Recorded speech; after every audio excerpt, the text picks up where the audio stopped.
दोस्तों, creative info में आप सभी का स्वागत है। एक अनोखा टॉपिक आपके लिए हम लाए हैं आज। दुनिया में कहीं भी घुमाओ, लेकिन ये अद्भुत चीज़ें सिर्फ भारत में ही दिखने लगेगा आपको, और कहीं भी नहीं मिलेगा। भारत वो देश है जिसे सोने की चिड़िया कहा जाता था। यहाँ की सभ्यता और संस्कृति हर किसी को अपने ओर खींचती है। यहाँ तक कि यहाँ के खाने की खुशबू आते ही भूख लग जाती है। मगर भारत में सभ्यता, संस्कृति और खाने के अलावा इसकी पहचान में और बहुत कुछ भी है, जो यहाँ आने वाले लोगों को चौंकाने के साथ यहाँ रहने वाले की सभी आश्चर्य हो जाते हैं। बाहर के दुनिया के लोग बहुत आश्चर्य हो सकते हैं। वीडिंग रिंग्स मतलब पैरों में बीड़ियाँ। तमिलनाडु में शादी के समय दुल्हन के पैर की बीच वाली उंगली में 2 चांदी के छल्ले दूल्हे द्वारा पहनाए जाते हैं। परंपरा के अनुसार ऐसा करने पर महिला को प्रेगनेंसी के दौरान समस्या नहीं होती है।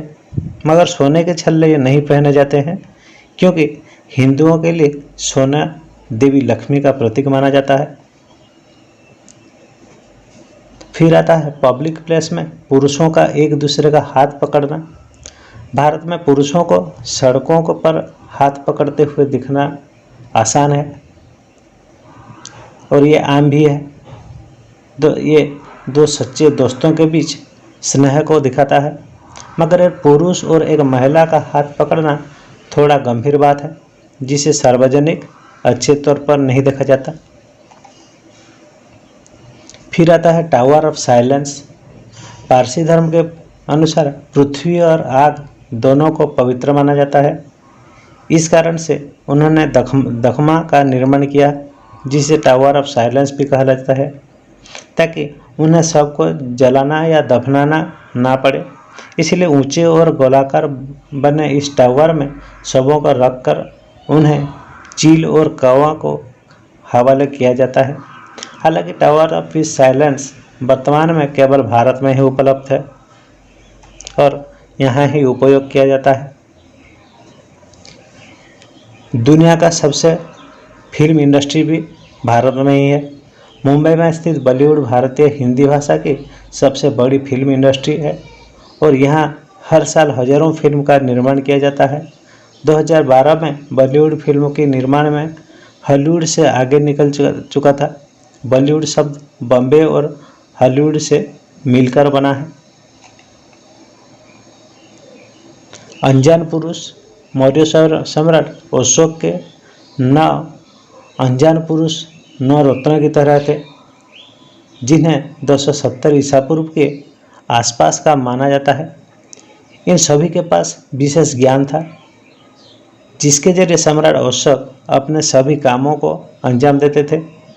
ये पुस्तक के रूप में सम्राट अशोक के पास था, जिसे अशोक ने पूरी दुनिया से छुपा कर रखा और ऐसा माना जाता है भी।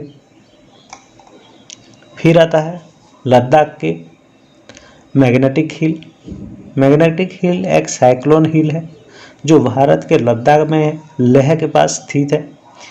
इस पहाड़ी के खासियत यह है कि जो वाहन नीचे के ओर जाता है वो खुद ब खुद ऊपर की ओर आता है दिखाई देता है। यहाँ वाहन लगभग 20 किलोमीटर प्रति घंटे की रफ्तार से ऊपर की ओर चढ़े ही दिखते हैं। भारत में शोक का रंग काला नहीं बल्कि सफ़ेद होता है। भारत में किसी अपने की दुनिया छोड़ के चले जाने के बाद शोक मनाते हैं और शोक मनाने के लिए सफ़ेद कपड़े पहनते हैं, ना कि काले। जब एक महिला के पति की मृत्यु हो जाती है तो साल तक वो सफ़ेद साड़ी ही पहनते हैं। दुनिया का सबसे ऊंचा स्टैचू भी भारत में ही है। भारत में दुनिया का सबसे बड़ी प्रतिमा 182 मीटर ऊंची है, जो भारतीय स्वतंत्रता आंदोलन के नेता सरदार वल्लभ भाई पटेल की है। इसे एकता की प्रतिमा के रूप में जाना जाता है, जिन्हें सरदार पटेल के नाम से जाना जाता है। एक व्यक्ति ने 80 साल तक उपवास किया है भारत में। भारतीय साधु प्रहलाद जानी 1940 से भोजन और पानी के बिना रहने का दावा करते हैं। इनका कहना है कि देवी अम्बा उनके जीने की ताकत देती है। 330 बिलियन देवता। भारत में 80% हिंदू की आबादी है। हिंदू धर्म में 330 मिलियन देवता गिने जाते हैं। कुछ देवताओं को उनके नाम जाने जाते हैं, बिना ही पूजा किया जाता है। सबसे ज़्यादा जिन्हें पूजा और माना जाता है वो है त्रिमूर्ति यानी विष्णु, शिव और ब्रह्मा।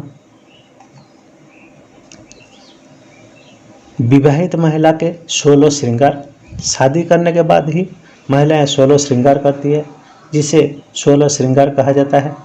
इनमें माथे की बिंदी और नाक की नथ भी होती है। पहली प्लास्टिक सर्जरी की किताब भी यहाँ ही छपा गया है। 6वीं शताब्दी ईसा पूर्व में सुश्रुत संहिता प्लास्टिक सर्जरी पर संस्कृत में लिखी गई पहली किताब है।